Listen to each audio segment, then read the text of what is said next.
Halo semuanya, kali ini saya akan membahas mengenai biofarmasetika sediaan kolon dan blood-brain barrier. Nah, garis besar materinya itu ada biofarmasetika kolon, ada penargetan kolon, blood-brain barrier, strategi penembusan blood-brain barrier, dan parameter serta evaluasinya. Nah, yang pertama terkait dengan biofarmasetika sediaan kolon. Nah, yang pertama, kolon itu memiliki beberapa karakteristik penting. Pertama, dari segi pH, kolon itu memiliki pH yang meningkat dari sekitar 5,5 di bagian awal hingga 7,5 di bagian distal. Yang kedua, kolon memiliki mikroflora yang sangat banyak, bahkan bisa mencapai 10⁻11 hingga pangkat 12 bakteri per mililiter. Bakteri ini menghasilkan enzim yang sangat penting untuk aktivasi obat tertentu. Yang ketiga, waktu transit di kolon cukup lama, yakni sekitar 6-72 jam, dan hal ini bisa dimanfaatkan untuk sistem pelepasan obat berbasis waktu. Namun, kolon juga punya keterbatasan seperti volume cairan kecil dan viskositas yang tinggi, sehingga pelarutan obat itu menjadi lebih sulit. Nah, yang berikut terkait mekanisme pelepasan obat spesifik kolon. Nah, untuk mengatasi kondisi tersebut, ada 3 mekanisme utama pelepasan obat di kolon. Yang pertama itu adalah pH dependen, di mana obat dilindungi sampai mencapai pH tertentu di kolon untuk dilepaskan. Yang kedua itu ada time dependen, yaitu obat dilepaskan setelah waktu tertentu sesuai dengan transit khusus. Dan yang ketiga ada microbial dependent, yaitu memanfaatkan enzim dari bakteri kolon untuk mengaktifkan obat. Contohnya itu adalah obat sulfasalazin yang dipecah oleh bakteri menjadi bentuk aktifnya. Nah, yang berikutnya penargetan kolon. Jadi penargetan kolon itu memiliki 2 tujuan utama. Yang pertama untuk terapi lokal, seperti pada kolitis ulceratif, penyakit Crohn atau kanker kolon, sehingga efek samping sistemik itu bisa dikurangi. Yang kedua untuk terapi sistemik, terutama untuk obat seperti protein dan peptida yang tidak stabil di lambung. Kolon bisa menjadi tempat absorpsi alternatif karena enzim pencernaannya lebih sedikit dan degradasi obatnya itu lebih rendah. Nah, selanjutnya terkait dengan blood-brain barrier. Nah, BBB atau blood-brain barrier adalah penghalang yang sangat efektif antara darah dan otak yang berfungsi melindungi otak dari zat berbahaya, namun menjadi tantangan juga dalam pengantaran obat ke sistem saraf pusat.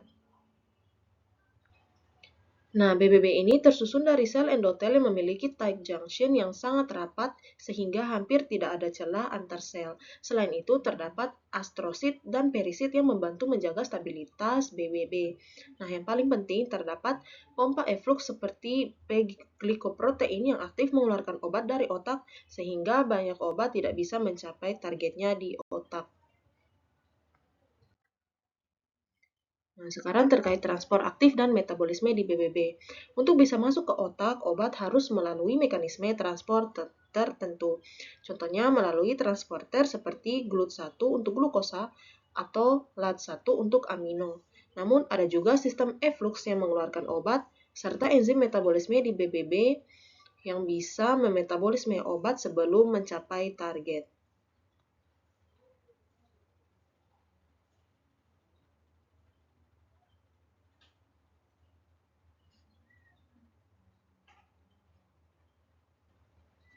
Nah, hal ini membuat pengantaran obat ke otak menjadi sangat kompleks.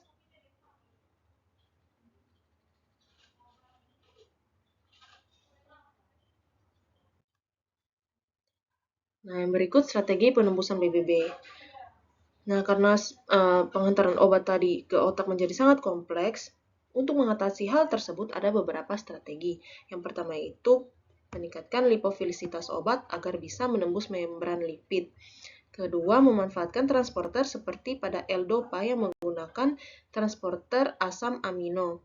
Ketiga, menggunakan teknologi seperti nanopartikel dengan ligand tertentu agar bisa masuk melalui mekanisme reseptor. Nah, strategi ini itu bertujuan meningkatkan jumlah obat yang berhasil mencapai otak.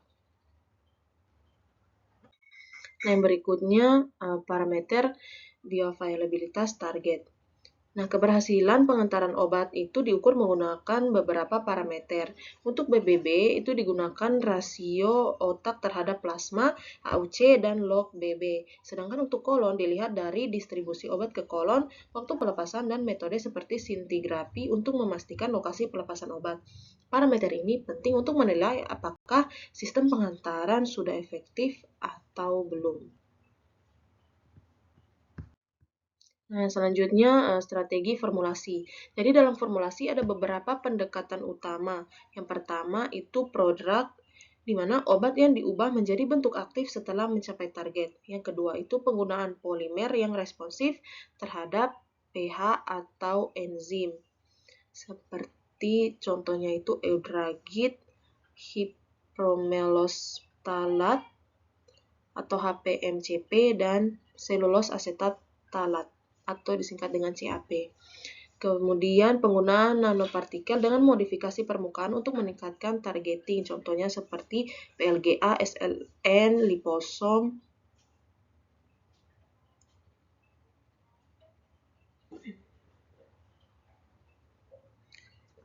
Nah, semua strategi ini bertujuan untuk meningkatkan efektivitas dan spesifisitas penghantaran obat.